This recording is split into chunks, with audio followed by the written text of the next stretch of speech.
Bonjour, dans cette vidéo, vous allez découvrir les 4 choses à ne surtout pas faire pendant le confinement pour pouvoir rester en pleine forme physique et mentale. Mais avant d'en parler plus en détail, laissez-moi me présenter. Je suis Cathy Maillot, ostéopathe et coach, spécialisée dans l'accompagnement des femmes.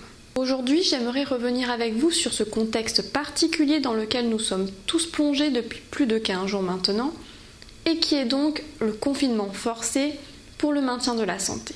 En effet, c'est ce qui a été décidé et c'est ce qui inconsciemment crée un fond d'anxiété et d'angoisse chez de très nombreuses personnes. Ce qui est compréhensible et normal puisque l'inconnu fait peur et l'incertitude impacte le moral et donc la santé.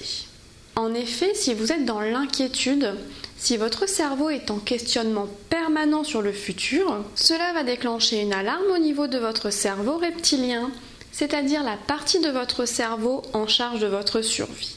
De plus, le confinement peut chez certaines personnes provoquer un signal de danger supplémentaire car elles peuvent se sentir oppressées et littéralement étouffées entre 4 murs. Du coup, tout cela va entraîner un très grand stress et donc une fatigue psychologique, des douleurs physiques et des troubles émotionnels avec par exemple des sauts d'humeur. En effet, très souvent, le problème qui se pose est que beaucoup de personnes n'ont plus l'habitude de rester chez elles. Puisque dans la société dans laquelle on vit, les gens passent la plupart de leur temps dehors. En allant au travail par exemple, pour les activités sportives et culturelles, pour faire les courses, etc. Depuis le début du confinement, sur mon temps libre, je vois passer sur les réseaux sociaux tout un tas de messages. J'ai des nouvelles de mes amis, de ma famille, etc.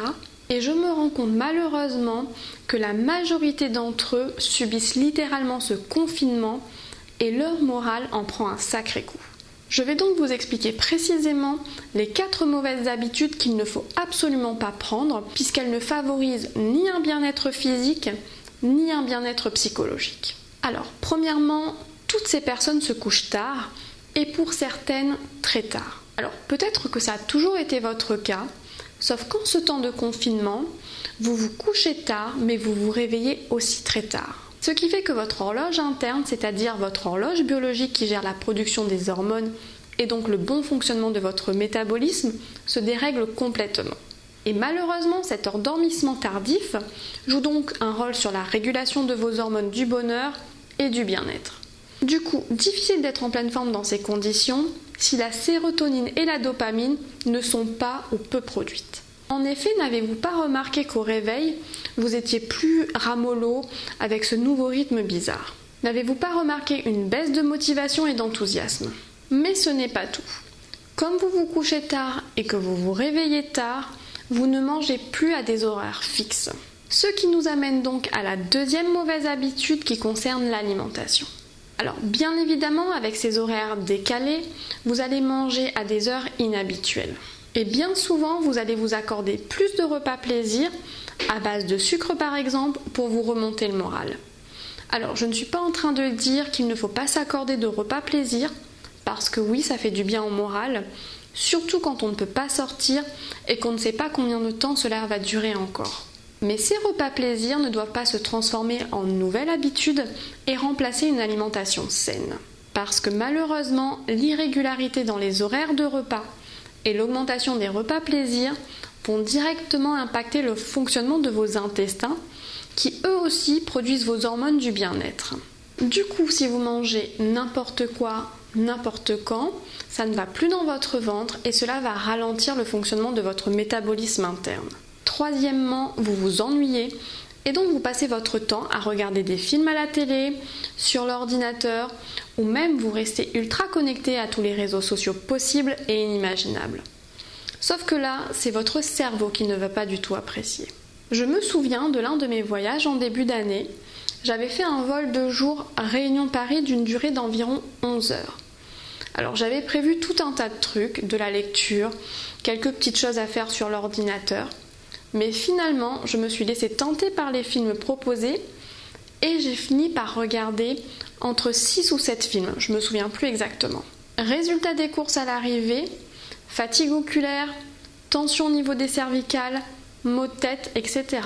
Tout ça pour dire que plus vous restez captivé par les écrans, plus cela entraînera une fatigue mentale et une répercussion sur votre corps physique. Que ce soit donc en regardant des films, des séries télévisées ou en jouant à la console de jeu, etc.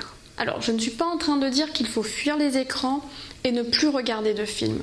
Mais variez vos activités, comme par exemple en jouant à des jeux de société si vous êtes en famille, à lire, à faire la cuisine, à prendre soin de vous en faisant un peu d'activité physique.